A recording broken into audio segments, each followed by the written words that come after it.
নমস্কাৰ মৰমৰ ছাত্ৰ ছাত্ৰীসকল তোমালোকে থাম্বনেইলটো চাই গমেই পাইছা যে তোমালোকৰ ইংলিছ পাঠ্যপুথিখনৰ এ লেটাৰ টু গড পাঠটোৰ কেইটামান অতি প্ৰয়োজনীয় MCQ এই ভিডিঅ'টোৰ জৰিয়তে আলোচনা কৰিম আৰু এইবোৰ RGS কুৱেশ্যন বেংকৰ পৰা লোৱা হৈছে আৰু এই MCQবোৰ খুবেই প্ৰয়োজন আগন্তুক পৰীক্ষাৰ কাৰণে কাৰণ তোমালোকে গমেই পাইছা যে এবাৰ MCQ বেছিকৈ আহিব গতিকে তোমালোকে MCQ বিলাকৰ ওপৰত বেছি গুৰুত্ব দিবা আৰু প্ৰত্যেক যিবিলাক সাবজেক্টৰ MCQ আহিব তোমালোকে কিতাপৰ মেইন টেক্সট বুকখনৰ মেইন পাঠটো তোমালোকে ভালদৰে পঢ়িবা যাতে তোমালোকে যিকোনো MCQ আহিলে তাৰ পৰা সুন্দৰকৈ কৰিব কাৰণে পাৰা আৰু মই এইটোৰ তোমালোকৰ ইংৰাজী পাঠ্যপুথিখনৰ গোটেইখিনি MCQ গোটেইকেইটা পাঠৰ MCQ মই চিৰিয়েলি দি যাম তোমালোকে মিছ নকৰিবা আৰু এতিয়ালৈ যদি তোমালোকে চেনেলটো সাবস্ক্ৰাইব কৰি লোৱা নাই তেনেহ'লে সাবস্ক্ৰাইব কৰি লোৱা যাতে তোমালোকে এনেবোৰ ধৰণৰ ভিডিঅ' পাই থাকিবৰ কাৰণে তে আহা আমি দেৰি নকৰি পাঠটো আৰম্ভ কৰোঁ আমাৰ প্ৰথমটো প্ৰশ্নত কৈছে who wrote the prose piece a letter to God তাত a letter to God গদ্যটো কোনে লিখিছিলে তে আমাৰ উত্তৰটো হ'ব option number C GL Fuentes ঠিক আছে তাৰপিছত কৈছে who is the chief character in the story a letter to God অৰ্থাৎ a letter to Godৰ এই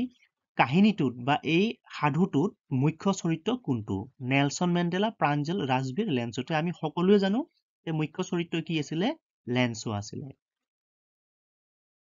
তাৰপিছত কৈছে what is the profession of Lencho লেন্সোৰ বৃত্তি কি আছিল ট্ৰেডাৰ আছিল পোষ্টমেন আছিল ফাৰ্মাৰ আছিল আৰু মেনেজাৰ আছিল লেন্সো এগৰাকী কি আছিল খেতিয়ক আছিল গতিকে আমাৰ অপচন নম্বৰ C টো হৈছে শুদ্ধ উত্তৰ লেন্সো প্ৰফেশ্যন ৱাজ ফাৰ্মাৰ ঠিক আছে তাৰপিছত কৈছে হুৱেৰ ইজ লেন্সোজ হাউচ লেন্সৰ ঘৰটো ক'ত আছিলে তে লেন্সৰ ঘৰটো এখন চাপৰ পাহাৰৰ একেবাৰে শিখৰত অৱস্থিত আছিলে গতিকে অপচন নম্বৰ এ টো চোৱা অন দ্য ক্ৰেষ্ট অফ এ ল হিল গতিকে এইটোই হ'ব আমাৰ শুদ্ধ উত্তৰ ঠিক আছে তাৰপিছত কৈছে হু এক্সক্লেইমড য়েছ গড উইলিং অৰ্থাৎ য়েছ গড উইলিং এই বাক্যশাৰী কোনে কৈছিলে তে আমি পাঠটোত পাই আহিছিলো য়েছ গড উইলিং এই বাক্যশাৰী কোনে কৈছিলে লেন্সৰ ঘৈণীয়েকে কৈছিলে কাৰণ লেন্সই যেতিয়া মানে আকাশখনলৈ চাই কৈছিলে যে হেৰা আমি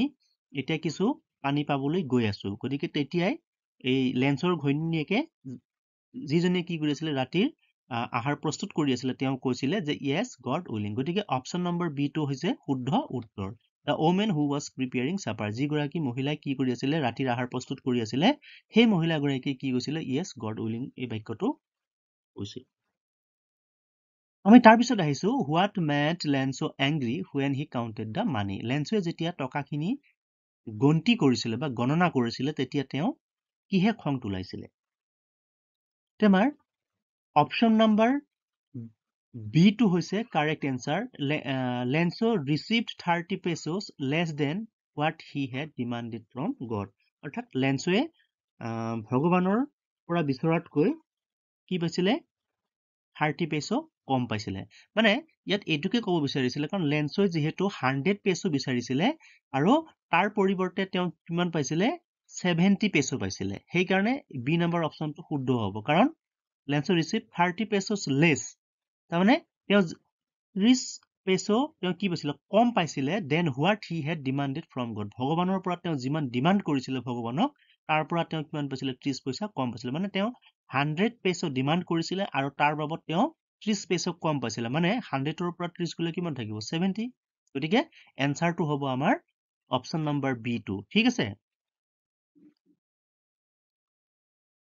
আমি তাৰ পিছত আহিছো লেন্সো কাল্টিভেটেড ডেছ তে লেন্সোৱে ডেছৰ খেতি কৰিছিলে তে ইয়াতে wheat paddy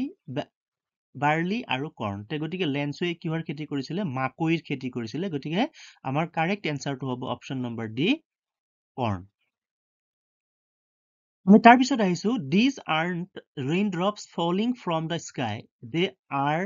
new coins who uttered this line ইয়াতে কৈছে যে these aren't raindrops falling from the sky এইবোৰ আকাশৰ পৰা পৰি থকা বৰষুণৰ টোপাল নহয় they are new coins এইবোৰ হৈছে নতুন মুদ্ৰা এই কথাখিনি বা এই বাক্যশাৰী কোনে কৈছিলে তে এই বাক্যশাৰী কোনে কৈছিলে লেন্সোৱে কৈছিলে গতিকে আমাৰ অপচন নম্বৰটো হ'ব সি এনসাৰটো হ'ব সি লেন্সো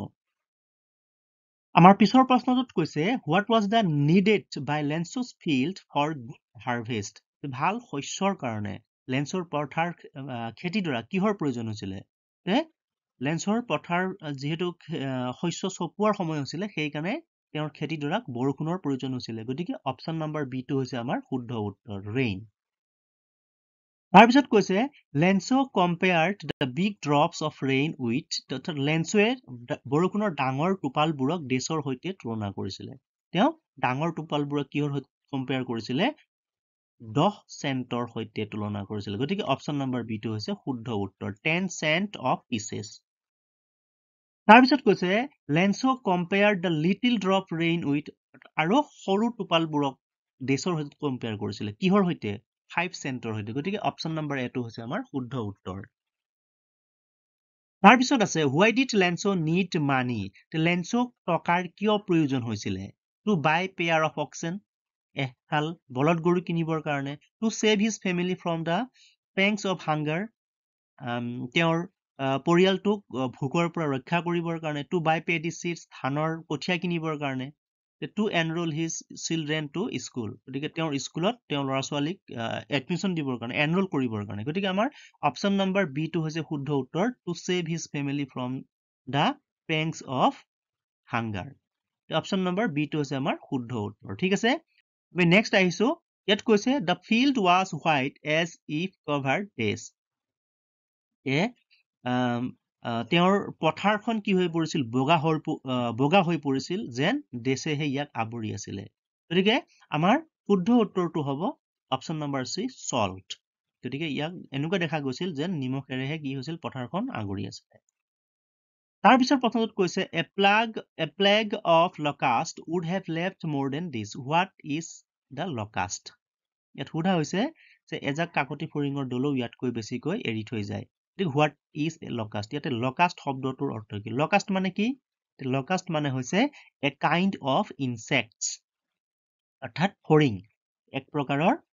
পোক পতংগ গতিকে ই এটা কি হয় ফৰিং হয় locust ঠিক আছে তাৰপিছত দিছে who exclaimed we all go hungry this year যে we all go hungry this year এইবাৰ আমি সকলো ভোকত থাকিব লাগিব এই কথাষাৰি কোনে কৈছিলে এই কথাষাৰি কোনে কৈছিলে লেঞ্চোৱে কৈছিলে গতিকে অপচন নম্বৰ হ'ব সি আমাৰ অপচন নম্বৰ ডি টো হৈছে আমাৰ কাৰেক্ট এনসাৰ লেঞ্চো তাৰপিছত কৈছে Lencho hoped for a help from দেশ যে লেঞ্চোই দেশৰ পৰা কি কৰিছিল এটা সহায়ৰ আশা কৰিছিল কাৰ পৰা সহায় তেওঁ আশা কৰিছিল ভগৱানৰ পৰা গতিকে অপচন নম্বৰ বি টো হৈছে আমাৰ শুদ্ধ উত্তৰ ঠিক আছে তাৰপিছত কৈছে how did Lencho work in his field লেঞ্চোৱে তেওঁৰ পথাৰত কেনেদৰে কাম কৰিছিল like an animal জন্তুৰ দৰে like an tractor ট্ৰেক্টৰৰ দৰে like a machine এটা মানে যন্ত্ৰৰ দৰে বা none of the above ওপৰৰ কোনোটোৱে নহয় গতিকে আমি পাঠটোত পাই আছিলো যে লেঞ্চোৱে জন্তুৰ দৰে কি কৰিছিল তেওঁৰ পথাৰত কাম কৰিছিল গতিকে আমাৰ অপচন নম্বৰ এ টো হৈছে শুদ্ধ উত্তৰ like an animal ঠিক আছে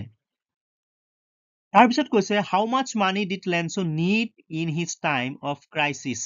যে লেঞ্চোৰ ক্ৰাইচিছৰ সময়ত লেঞ্চোক কিমান টকাৰ প্ৰয়োজন হৈছিলে 70 pesos 100 pesos 170 pesos আৰু 70 pesos গতিকে আমাৰ শুদ্ধ উত্তৰটো হ'ব অপচন নম্বৰ বি 100 pesos লেঞ্চোৰ ক্ৰাইচিছৰ সময়ত কিমান টকাৰ প্ৰয়োজন হৈছিলে 100 pesos প্ৰয়োজন হৈছিলে তাৰপিছত কোৱা হৈছে how much money was the postmaster able to arrange যে postmaster জনে কিমান টকা মানে arrange কৰিবৰ কাৰণে সক্ষম হৈছিলে 70 pesos 100 pesos 170 pesos আৰু 75 pesos তে আমাৰ উত্তৰটো হ'ব অপচন নম্বৰ এ 70 pesos 70 pesos তেওঁ সংগ্ৰহ কৰিবলৈ বা arrange কৰিবৰ কাৰণে তেওঁ কি হৈছিলে সামৰ্থ্য হৈছিলে ঠিক আছে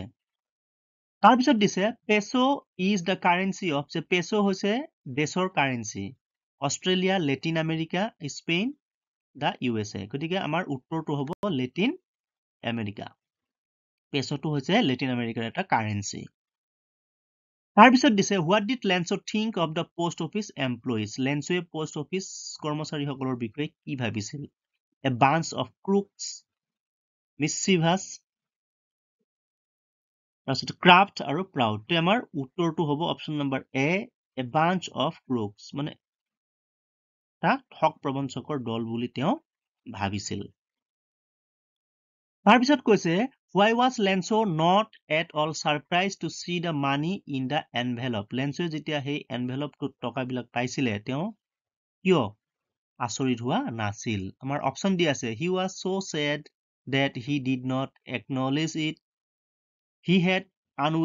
unwavering faith in God he was a mischievous none of this গতিকে আমাৰ উত্তৰটো হ'ব option number B he had unwavering faith in God কাৰণ তেওঁৰ কি আছিল ভগৱানৰ ওপৰত তেনেকুৱা তেওঁৰ বিশ্বাসেই আছিল যে তেওঁ ভগৱানে তেওঁ যি বিচাৰিব তেওঁ কেতিয়াও ডিনাই কৰিব নোৱাৰে গতিকে সেই কাৰণে তেওঁ অলপো কি হোৱা নাছিল সাৰপ্ৰাইজড হোৱা নাছিল তাৰপিছত কৈছে what was the only hope left in the hearts of Lenso and his family যে লেন্সৰ পৰিয়ালবৰ্গ আৰু তেওঁৰ হৃদয়ত একমাত্ৰ আশা কি বাচিছিল গৈ তে ইয়াতে দি আছে compensation from the government help from Lenso's friends and relatives help from God there was no hope left গতিকে আমাৰ অপচন নম্বৰ সি টো হৈছে শুদ্ধ উত্তৰ help from God তেওঁলোকৰ এটাই আশা আছিল যে ভগৱানৰ পৰা সহায় অৰ্থাৎ ভগৱানে তেওঁলোকক সহায় কৰিব তাৰ পিছৰ প্ৰশ্নটোত কৈছে what was the only one thing that the earth needed according to Lenso যে লেন্সৰ মতে পৃথিৱীক প্ৰয়োজন হোৱা একমাত্ৰ বস্তুটো কি আছিল water from river নদীৰ পৰা পানী a downpour or at least a shower snowfall আৰু none of the above গতিকে অপচন নম্বৰ বি টো হৈছে আমাৰ শুদ্ধ উত্তৰ a downpour or at least a shower কমপক্ষে এজাক বৰষুণ কাৰণ যেহেতু শস্য চপোৱাৰ সময় হৈছিল সেই কাৰণে কি আছিল গোটেই পৃথিৱীখনক বা তেওঁৰ খেতিডৰাক এজাক বৰষুণৰ প্ৰয়োজন হৈছিল বা পানীৰ প্ৰয়োজন হৈছিল তাৰপিছত কৈছে why did the postmaster decide to reply to Lenso's letter যে লেন্সৰ চিঠিখনৰ উত্তৰ দিবৰ কাৰণে পোষ্টমাষ্টাৰজনে কিয় সিদ্ধান্ত লৈছিলে to keep intact Lenso's unwavering faith in God গতিকে আমাৰ এইটোৱে হ'ব শুদ্ধ উত্তৰ অপচন নম্বৰ এ টো হৈছে আমাৰ শুদ্ধ উত্তৰ to keep intact Lenso's unwavering faith in God কাৰণ লেন্সৰ ভগৱানৰ ওপৰত যি গভীৰ বিশ্বাস আছিল সেই গভীৰ বিশ্বাসটোক বৰ্তাই ৰাখিবৰ কাৰণে বা নাভাঙিবলৈ পোষ্টমাষ্টাৰজনে লেন্সৰ চিঠিখনৰ উত্তৰ দিয়াৰ সিদ্ধান্ত লৈছিলে ঠিক আছে তাৰপিছত কৈছে Lenso compared the quantum of damage with attack by sparrow plague of locust none of the above তে লেন্সৰ যি ক্ষতি হৈছিল সেই ক্ষতিটোক তেওঁ কিহৰ সৈতে কম্পেয়াৰ কৰিছিলে plague of locust এজাক কাকতি ফৰিঙৰ দলৰ সৈতে গতিকে অপচন নম্বৰ সি টো হৈছে আমাৰ শুদ্ধ উত্তৰ plague of locust তাৰপিছত কৈছে what does the story tell about the character of Lenso যে এই কাহিনীটোৱে লেন্সৰ চৰিত্ৰৰ বিষয়ে কি কয় Lenso was a friendly and amiable man Lenso was a lazy fellow Lenso had faith in God আৰু all of the above গতিকে আমাৰ option number সি টো হ'ব শুদ্ধ উত্তৰ Lenso had faith in God যে লেন্সৰ ভগৱানৰ ওপৰত কি আছিল গভীৰ বিশ্বাস আছিল গতিকে এইটোৱে আছিল আমাৰ শুদ্ধ উত্তৰ গতিকে ঠিক আছে মৰমৰ ছাত্ৰ-ছাত্ৰীসকল আজিলৈ ভিডিঅ'টো ইমানেই আশা ৰাখিছো তোমালোকে ভিডিঅ'টোৰ পৰা যথেষ্ট উপকৃত হ'বা যদি ভিডিঅ'টো ভাল লাগিছে তেনেহলে চেনেলটো সাবস্ক্ৰাইব কৰিবা আৰু লাইক কৰিবা